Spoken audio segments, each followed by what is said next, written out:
Welcome to Headshots by Peggy Presents. This week I have Kevin E. West with me, and as you know, this is going to be so much fun and a ton of great information.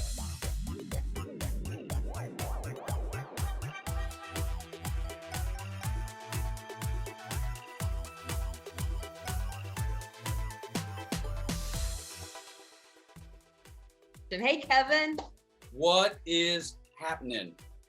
I am so excited. You've been like dodging me. You're like so busy. Like you've got all this stuff going on. I feel like you've been dodging me for a few months. So I'm glad you're finally here. Well, I'm happy to be here and no real intentional dodging, since the wedding.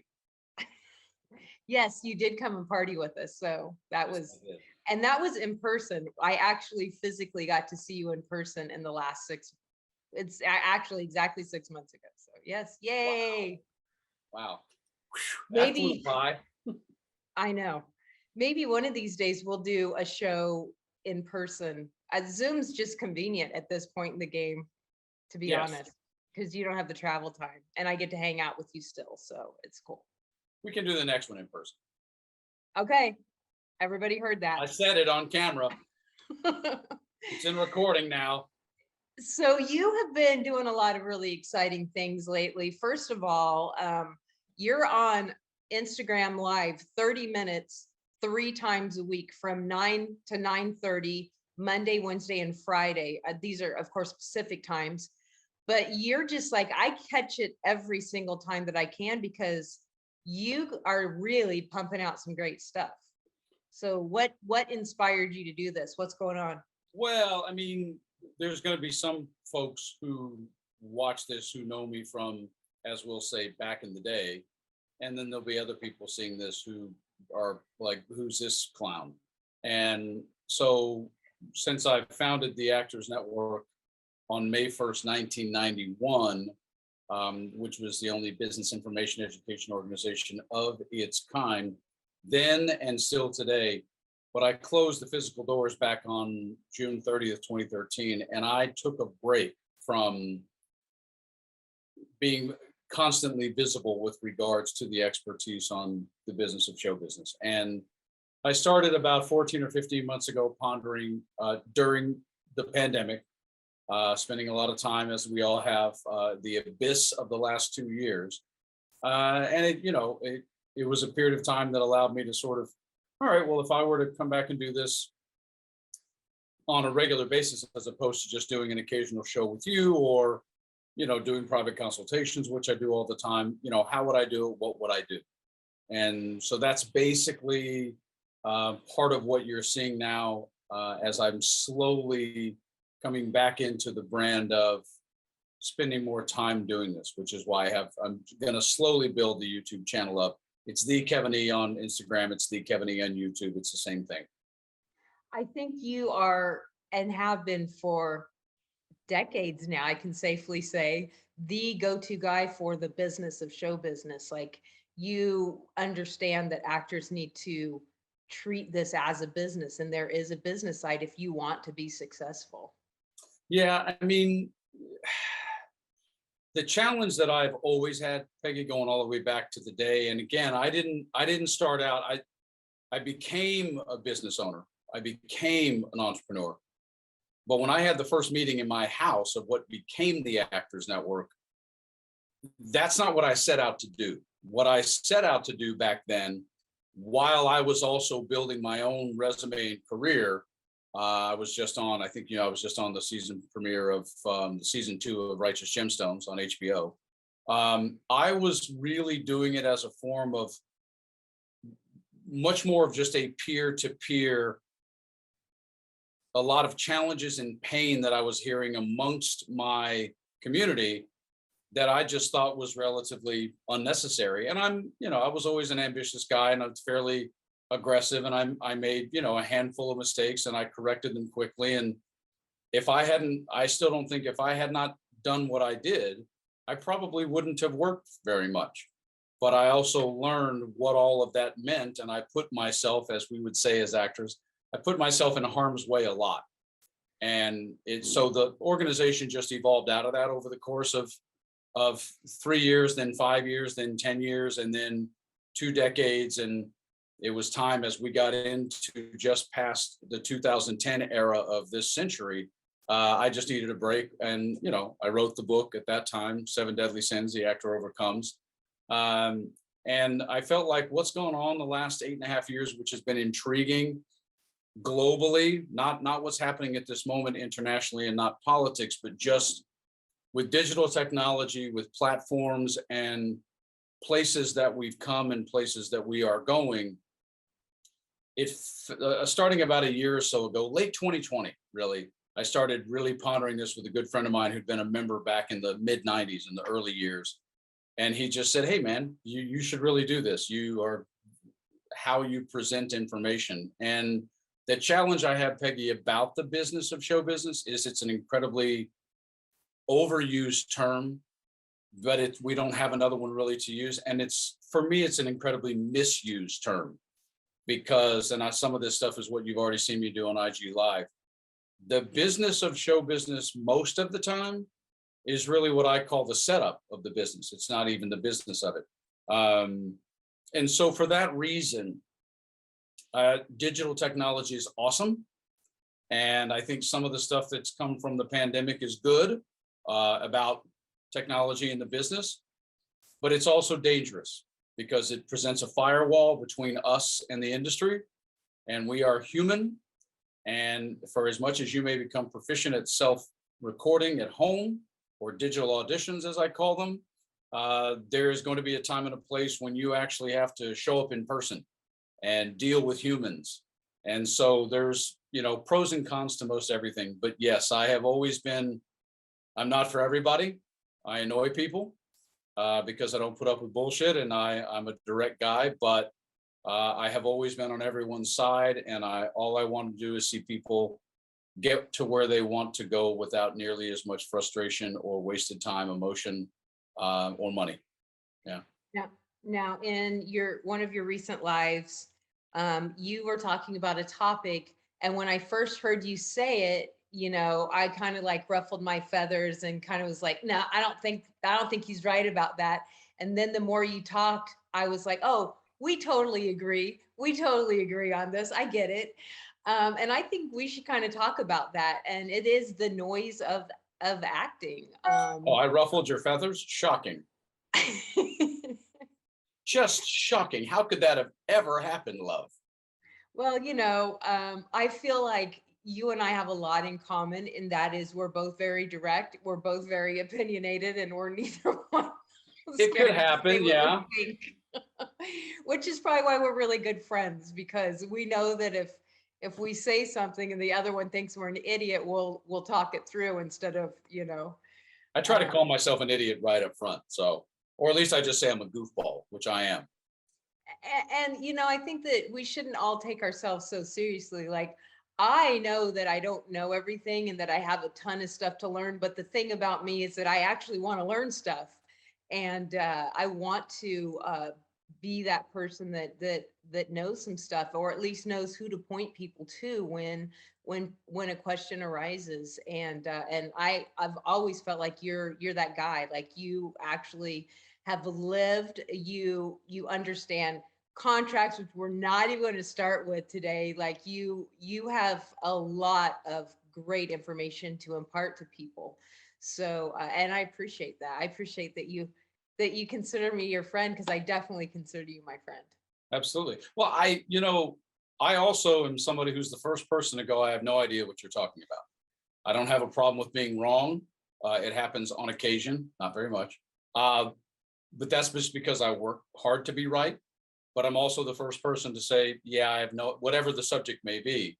And unfortunately, it's just a massive amount of our profession and a massive amount of the business of show business is extraordinarily individual, and it's extraordinarily subjective.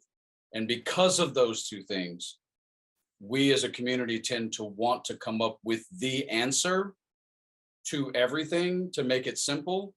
And the truth of the matter is, there's only one thing in our profession that's black and white, and that is our contracts. Everything else is left up to somebody's childhood, somebody's timing, somebody's mood. So, I mean, there's a lot of factors that you just can't control. And And so while I can appreciate the fact that, let's just call it the digital space, Peggy, where there are people out there purporting about the business, I understand why we want to listen sometimes to someone who claims to be a manager or claims to be a representative or claims to have cast blah. I get it from the chair of being an actor. The challenge is that we sometimes turn that opinion of one person in that aspect into a rule that's going to transcend and apply to everybody else who's a casting. And it's just not true. We all have pet peeves. We all have different things that we like. And those folks have not sat in my chair for the length of time that I have been doing this. So I still believe that I have a pretty strong background in both what I've done as a performer, but also having spent very specific niche focus for 3+ decades on what we truly face and what we truly need to do as performers. And, you know, unfortunately, when you bring up the noise, yeah, it's a chapter in my book, actually, I'll call Actor Noise. And I've been talking about it for years because it happens to all of us. It happened to me in that we don't really have any boundaries by definition of what we're supposed to do artistically.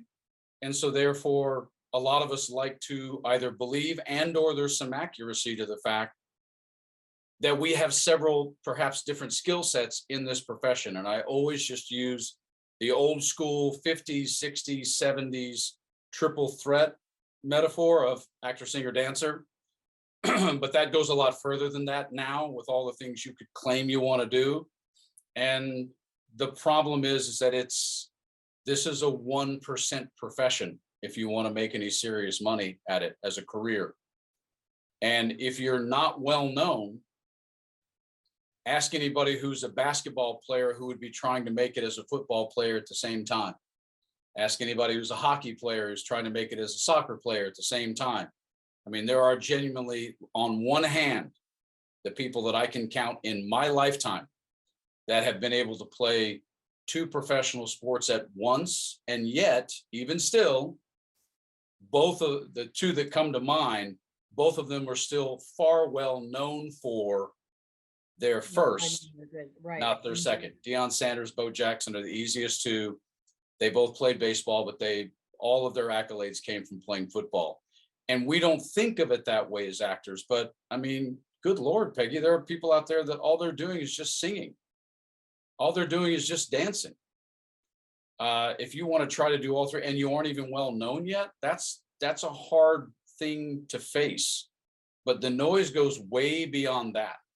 Like I said, I was an improv artist. I was a stand-up comic, and I did it for the first couple of years that I came to LA. And then I suddenly realized when I got offered to do stand-up for money in another city, and I was only medium good. I hadn't even gotten real good yet, but I was good enough for someone to want to hire me as an opener and an MC, which is what you did. Open MC, then there was a middle and the headliner. And I suddenly realized, oh, shit, if I do this, then I'm going to have to leave town. This is back in the day. And you still kind of have to leave town. Yeah, there's more streaming and possibilities like that today, but still. And I realized, oh, that would be an entire career known as being a stand-up comic. And that seems like a duh sitting here. But when you think, dude, I'm just funny. Let me see how I do with this. And that's, looks aren't everything. It takes getting kind of kicked in the teeth like that for you to realize, ooh. And then you take that inside performing, and the same thing happens. Because again, I could count on less than 2 hands the number of people who have been contract regulars on a daytime soap opera television show and then went on to be well known in either primetime television and or film. Probably less than 1 hand, but I'll just be safe and say less than 2 hands in the history of daytime soap operas. And that covers a lot of actors. So that's even more what I mean by what are you chasing? Because you can accept it all, but you can't pursue it all. And so, it's just tough when you're trying to be an actor or trying to do something and someone goes, oh, you have a great voice. You should do voiceover. Oh, you're so funny. You should do stand-up comedy. And that's kind of what I mean by the noise. It can get pretty overwhelming pretty fast. I think, not that it ruffled my feathers, but I think when I first heard you talking about that, I was like, no, I think it's a good thing for actors to try everything. Like go, absolutely do improv, not necessarily make money at it, but get that training. Absolutely get the you know, if you can do voiceover and pay your bills, do the voiceover, like blah, blah, blah, blah. And then you went on to say, like, you did all these things, but you figured out what you wanted to do. And that's the point that you're like, okay, now I need to focus on this if I want to be good at it. And then I was like, well, duh, that makes sense. And I think that I was talking to you earlier today, and I have this headshot strategy program that I do with my clients before they come in. And one of the things that we look at is, why are you doing what you want to do? Like, what is your just statement? Like, I just want. And I think that it's really important that actors sit down and take the time to figure out what they want, because if they're just out there throwing spaghetti on the wall hoping that they're going to get hired, maybe I can be the next flow, maybe I can be this, maybe I can do this, maybe I can do that, and they're just out there throwing everything, then the chances of something sticking is pretty slim. And I think that if I'm correct, that's pretty much what you're saying, is figure out Yeah. your focus and focus on that. Well, I mean, it's in my book. I use the phrase areas of industry because that's what they are. I mean, Mhm. people would always come into the Actors Network and, there would be some conversation, a power group or whatever, and somebody would say, I want to do television. And my response would be, oh, you want to be a game show host? Now, I did that on purpose. This is my point of being a smart ass, purposefully on occasion. And they would look at me, of course, with, give me this indignant look of like, why the hell would you think? I'm like, well, that's a union television job, man.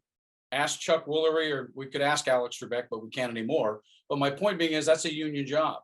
And I'll even use somebody that I admired greatly who recently just passed. She just passed, the great Sally Kellerman. She's a tall, thin, blonde, and she had first started working way back in the day in film and television. That was like the beginning of her career. But she had this amazing dulcet voice. And Sally Kellerman was one of the first people in this profession to cross over because she was yanked into it. Corporate, when people saw her and heard her voice, she had a voiceover agent, and then she became one of the monsters of voiceover.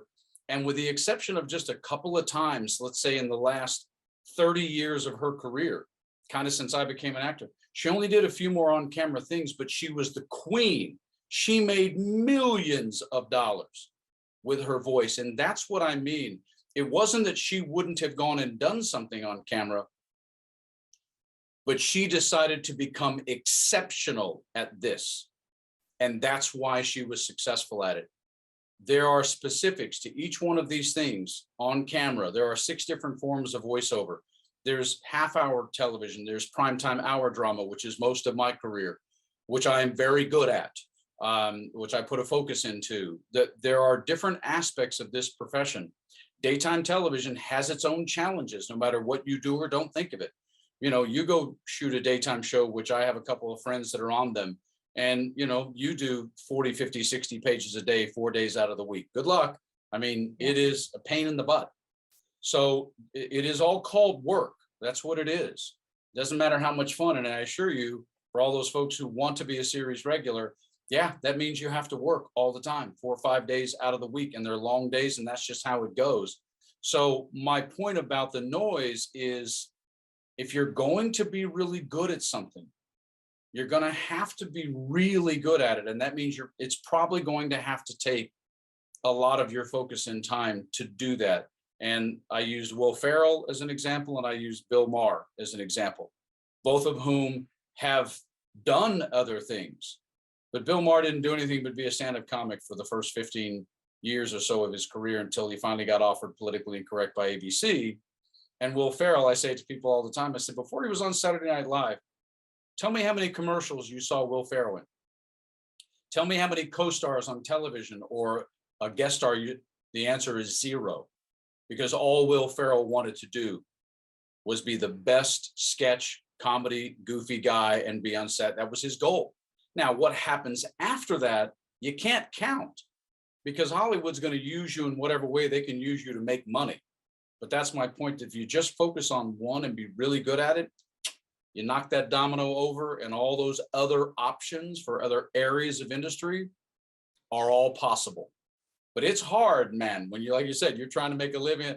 We always think I gotta be the jack of all trades. And it's like, no, I made that mistake. So please take it from me. And now I'm hyper focused and have been for a while on just a couple things. I think that's really good advice. I use that in headshots. I'm like, be very specific, because when you're very specific on a look, then casting's gonna see you as that particular look, but then they'll be like, oh, and you know what else I could use them in? Oh, I can also see them as, where if you just have like a general cheese, Yeah.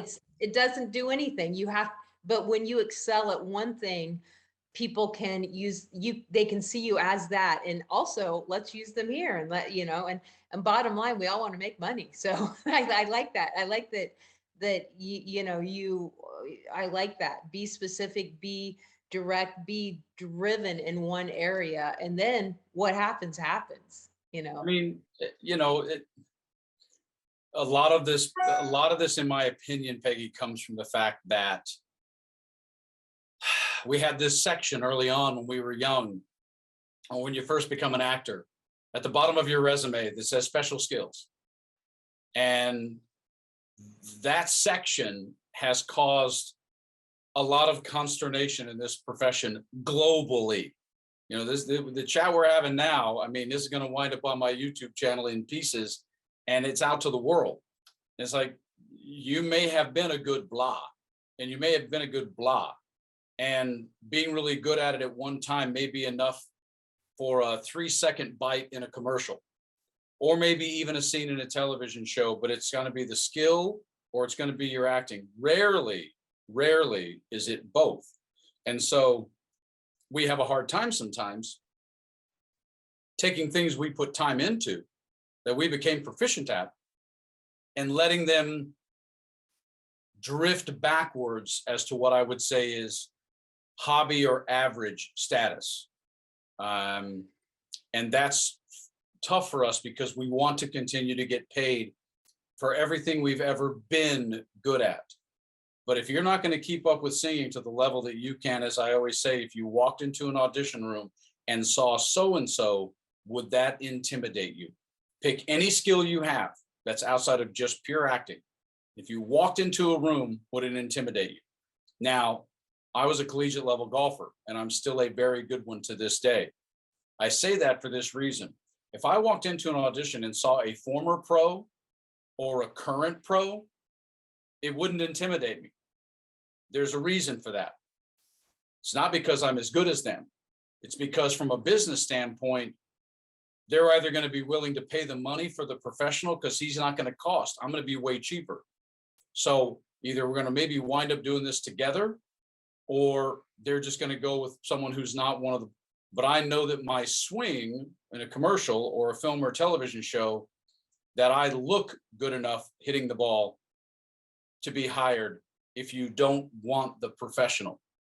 But that's not the case always. I mean, you're going to jump some trash cans on a skateboard. I mean, look at the half pipe. It's like, bro, you got to be pretty good if you're going to, so the same thing applies to being an actor. And it's so, to me, you just have to decide in your life, what maybe is one other thing you're going to stay focused on that you're going to use as a skill set, but you got to decide what you really want to do every day. Maybe that's the easier way to answer, Peggy, is that Bill Maher still goes out and does stand-up. He's had a successful show on HBO for 20 years now, Real Time with Bill Maher. Whether you like him or not, it doesn't make any difference. I don't care. But he still goes and does stand-up because that's his first love. And he works on it all the time. So it's the same as me actually doing accents or dialects or whatever. I spent a lot of time doing this because I had this sort of super Southern dialect, because I grew up there. And I used to grow up, I talk like this, that's how I grew up. But I put a lot of time into that. But the good part for me is, number one, that's not really a career. That is just a special skill. But it's a special skill that I can actually stay sharp with without slowing myself down. Because some days I'll just wander around and decide to talk Australian all day long. It's just what I'll do. to keep that muscle sharp. But other stuff is not as simple as doing that. Being a dancer and a singer or stand up and improv, those are things that you have to make a decision. What do I want to do? And what would I want to do all the time? As opposed to, yeah, that's fun if it's cool. That's my point about actor noise. I think that's amazing. Those were all amazing examples, and then that makes sense to me. Sometimes we do things just to participate in life. Like it's good just to do things to experience life and not get so caught up in, you know, I'm an actor and I can't go take a cooking class or whatever. But you should go take a cooking class because you want to experience life, not because you're like, I can put that on my resume. If it turns out that it's something that you're good at and you know, you learn something really cool, great. But if not, then you just experience life. And of And course, even in the last 2 years, the pandemic has caused us all to like do some weird shit or try to come up with something. Right. So this is what will happen. And this is actor noise right here. It's self noise. Oh, I always had a passion for that. And there are people making money that on the internet now. So I'm going to go take a class and I'm going to do a cooking podcast. Okay. I'm totally cool with that. I would never tell you not to go do a cooking podcast if that's what you want to do. But just understand, there are people out there who are only doing that. They've already have a history and a brand in cooking, and they're not also trying to then go audition for a low budget film on the side. This is more my point. It's a cliche I made up a long time ago. It's a Kevin E. West one, and I've been saying it for over a decade and a half now. Just because something's possible doesn't make it a good idea. All of those things are possible. Joe Rogan can go do whatever he wants to do now. But Joe Rogan was a comic, and most people who know him don't know that he was a comic. And when he decided to drift into doing this podcast, when he started, he didn't just wake up one day and have 100 million, 50 million followers. Joe Rogan's been doing his podcast for over a decade, and people don't realize that. And so it takes time to build that up. You just can't go, but if you do, it just has to become the thing. That's all I'm saying. It's got to be the thing, because otherwise, man, it's hard to be exceptional at 7 things at once when you're still in the early phases of it. Early phases. If you don't have any history or credits or whatever, trying to do 3 or 4 or 5 different careers at once, that's actor noise. I get it, but it will just run you down. I agree. I think that's great. I can't even add anything to this, Kevin. This has been brilliant. Well, thanks. It's a lot of years and a lot of struggles. And I think, Peggy, a lot of that comes from not necessarily that I'm not a star or a celebrity. I am in someone's mind someplace in rural Tennessee where I'm from, but it's also the level of engagement that I've had because of the Actors Network, because I encountered so many wonderfully talented people who never booked a job, 5,000 actors-ish over the course of a couple of decades and such. And then all the people to this day who were members, you may not know them as a household name, but they work all the time, along with the people who have been really successful, like Maggie Grace or Masioka or Chelsea Crisp or any of those people. If you were to talk to all of them, they didn't do a ton of other stuff. They pretty much focused down on 1 or 2 aspects of on-camera work, primetime television, which you can also just throw in a little bit of film there, and commercials, or on-camera commercials and voiceover, or kind of in that way. And they lived life. They probably took a weekend cooking class, or they went and did the love ride on their motorcycle.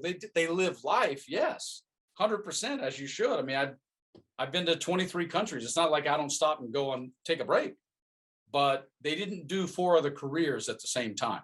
That's what they didn't do. And And it's hard to watch someone that you know has a skill set and could be really good, especially when they have a really good look, and they never can quite get away from the noise enough. And this is the hard part. It's the old keeping up with the Joneses thing. That's why noise runs us in the ground, because we doubt ourselves. We think to ourselves, ooh, maybe I shouldn't be focused on comedy. Maybe I should do drama. And we laugh and go, Kevin, what are you talking about? Why can't you do comedy and drama? Okay, I'm going to ask you a question now. Please tell me how many serious dramas that he's won awards or been a series regular for. Ted Danson. Exactly. Because again, Woody Harrelson, to use an example, Woody Harrelson's one of the few people, very few, who went from half-hour comedy and made a career out of more dramatic film. Mm-hmm. Again, you can find one, you can find four. I'm not saying you can't, but you have to, you got to remember, he was still on an Emmy award-winning monster show. So it opens That's what I was about to say. He was in a position where he could probably make that decision to now focus on something else, because he already, I don't know. I've never met him. I've never talked to him, but it would seem logical that it's like, well, I've done this. Now I want to do this. And, you know, he was able to pivot, and there's nothing wrong with pivoting, but like you said, focus on that first thing first, get that name built up, get the get the following, get the boy, I don't know the word. I can't speak the English today. Recognizability. I don't know.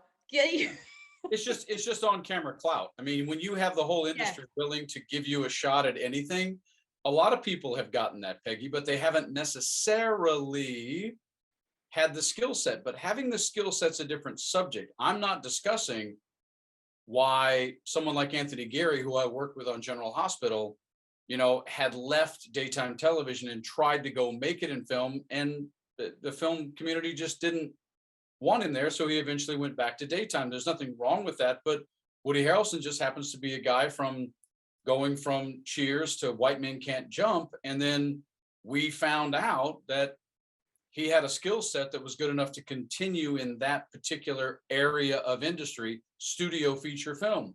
Mm-hmm. Matthew McConaughey did Dazed and Confused. Now, no one may have imagined that one day he would be doing True Detective or Dallas Buyers Club. But you also have to, this is what's wrong with IMDb, you have to look way down at someone's IMDb, not just this. You have to look at the journey of it. But again, he was good enough that he worked enough early on that he got those opportunities. I'm just saying, Actor Noise, if you want to be exceptional and be well known enough, you might want to focus on one thing first, because after that, those doors will open for you. Those opportunities will be there for you. Bill Maher didn't get offered Politically Incorrect because no one knew him as a comic. He got offered it because he busted his ass for nearly 2 decades. And people were like, man, this guy has a great following around this country. Let's turn that into an audience on television. And then they eventually fired him. And that's why. But I'm just saying that this is my point, is that I don't get a ton of auditions for studio feature films. My career is mostly, which ironically now there's a lot of television. My career is, you know, for the most part, hour drama television, and there's a lot of it. So, and I seem to scare people when I go into commercial auditions. It doesn't bother me. It doesn't upset me. It just, that's sort of the brand that I have, and that's okay. So it's just one of those things that bums me out when I see people, this business is already going to run you over. It's already going to make tough days for you. We don't have to add to it by trying to promulgate to get to 1% on 4 or 5 careers at the same time. The problem, Peggy, is we don't commonly view each one of those things as a career. And I have an entire history of Hollywood to tell you you're wrong. Because Adam Sandler always had poignant moments in his movies where he's not just being a goofball. but Adam Sandler has not gone out and done, a period piece playing a British person. He's not Benedict Cumberbatch. He does what he does. And that's kind of my point. You can't just say film. What is your thing? So, there are some people who are flexible sometimes and they get away with it. True, but it's very, very few. And those doors will come if you get there. If you get to the place where people are offering, you want to do it, take it. Say it all the time. Farrah Fawcett never would have been able to do Extremities until she was literally in her 40s and she wasn't the 21-year-old in a bikini anymore. It doesn't mean she didn't have the right to do it. It's just they're investing a lot of money. This is about making money. They have to feel like there's going to be a return on the investment. So they have to know that people are willing to accept that former, gorgeous icon in a scenario that's very serious and not as pretty. So sometimes it's evolution and sometimes it's just opportunity. But she was still a star on one of the major shows in television all through the 70s. So once you're there, everything else is, all bets are off, man. There's no other conversation at that point. I'm talking about the getting there part, and that we tend to sort of over self-aggrandize that we're just performers and so it doesn't matter. And I'm like, yeah, I think it does personally. What is the one tip you want all my viewers to walk away with today?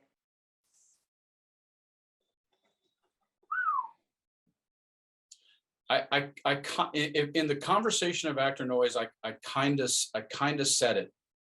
I'm gonna give two pieces to it.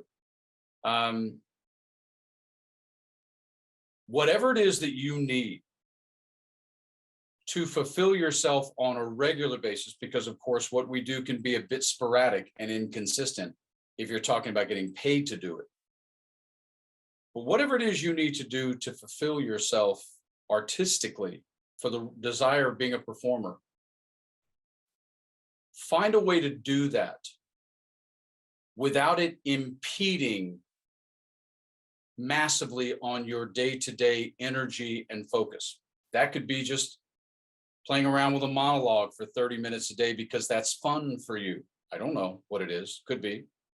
Careful about doing live shows. They take 4 to 6 months out of your life because that's coming back. Not saying it's wrong.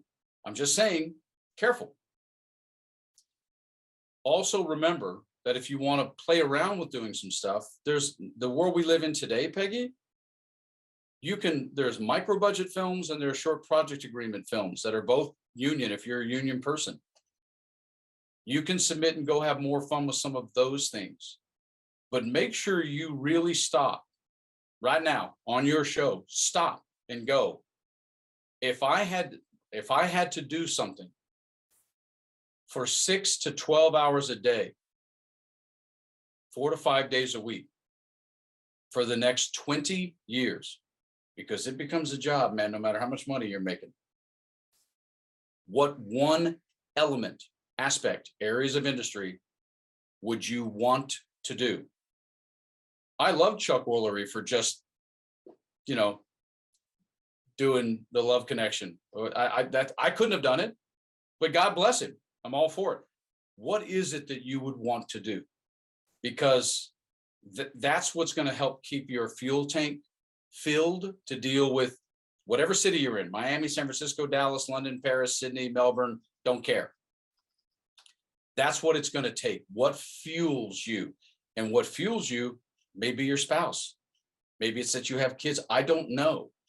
I'm just saying you got to make sure you're saving some energy for when something comes in that really matters to you, so that you're not suddenly scrambling to find the focus, the mentality, the energy, the love, the passion, and keeping your skill set intact to render that at the level that it has to be. Because I don't care how old you are, there's someone somewhere who doesn't do anything but this. I don't care if you're 12. And if you're not putting in what they're putting in, they may not be better, but they're going to appear better. I'm not allowed to present half-ass auditions. There's not one guy in my category with a resume that's going to read for a legitimate show who isn't really good. We're all really good. Some of it comes down to casting, some of maybe that just particular thing, you nailed that, it doesn't matter. But you have to be way up here just to even get another audition from that casting office.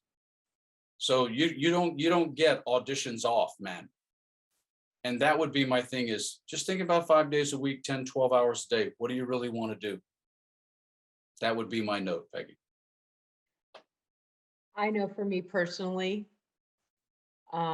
this is something I struggled with through the pandemic. I kind of would find myself in a funk or depression, whatever you want to call it, because I wasn't doing headshots, because I didn't have clients, because COVID was like, we were on lockdown. Yes. And I realized that what I had to like figure out, like what it took to get me to be able to still keep my skills up. And, because it's photography, acting, whatever it is, when you don't do it, that muscle gets weak. You have to, it's something you have to do all the time.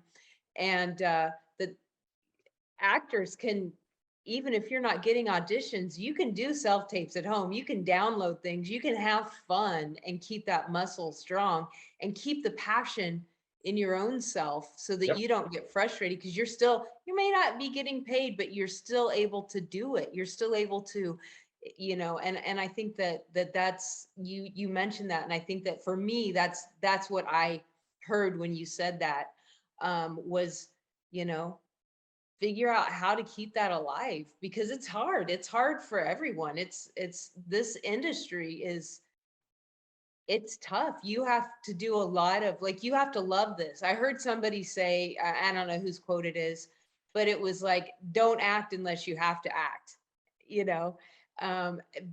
it's not an like old cliche. Yeah, if it's not something that you're actually passionate about. And I would say the same thing, in my industry, because if it's not I had a photographer tell me once, if you don't do this full time, then it's just a hobby. And which is basically the same phrase, just different usage of it. You have to, if it's not part of you, it's not part of you. And keeping that alive, because part of you gets sad and lonely if you're not able to express that. So find a way to keep those muscles strong and stay out there doing it. And that's this for me. You can have more than one thing. I didn't know this was going to happen, but my inherent, deep, strong, sincere, passionate desire to assist this community with how they view the pursuit of their career, is one of the, 3 or 4 loves of my life. And I think it's one of the reasons why I'm pretty good at it after 3 decades of doing it for as many thousands of people as I've done it with, along with not doing it intellectually, having lived it from this side of the desk, not the other side of the desk. So, but yeah, if you're struggling with what to do, then you might want to take a good look at what it is you really want to do. Just a thought. Yeah, absolutely. And I agree with you. That's why I'm here. I love to empower people. I want to always have, I listen to everything. I work with actors and I listen to their stuff and I'm like, well, let's talk to somebody and figure this out. Because, anyway. Well, Kevin, this has been really fun for me. Have you enjoyed yourself? Always. Yes. It's hard to imagine how fast, almost an hour can go by sitting here. I know. Well, you and I could probably talk all day, but I don't know if people want to listen to us all day. So. I talk a lot. Well, I've been told I talk a lot too, so I don't know. But I also can sit quietly by myself, which I typically do. So I always had what people would call restless knee, and I'm like, yeah, I don't have restless knee. I can stop bouncing it whenever I want. I just don't want to right now. It's just a choice. Exactly. I can shut up for hours, or I could go on for 6 hours. It just depends. Exactly. Well, I'm going to have all of your links down below in the description.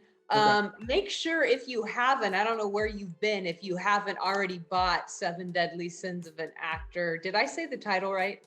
The Actor Overcomes. Yeah. 7 Deadly Sins, The Actor Overcomes. And you can just get it on my website, kevinatus.com. Perfect. So if you haven't gotten that, get that. That is, it's a must. It's a must. It's a must read for sure. Follow Kevin, follow him on Instagram. Come hang out with us Mondays, Wednesdays. I say us because I'm there listening and always putting in my 2 cents.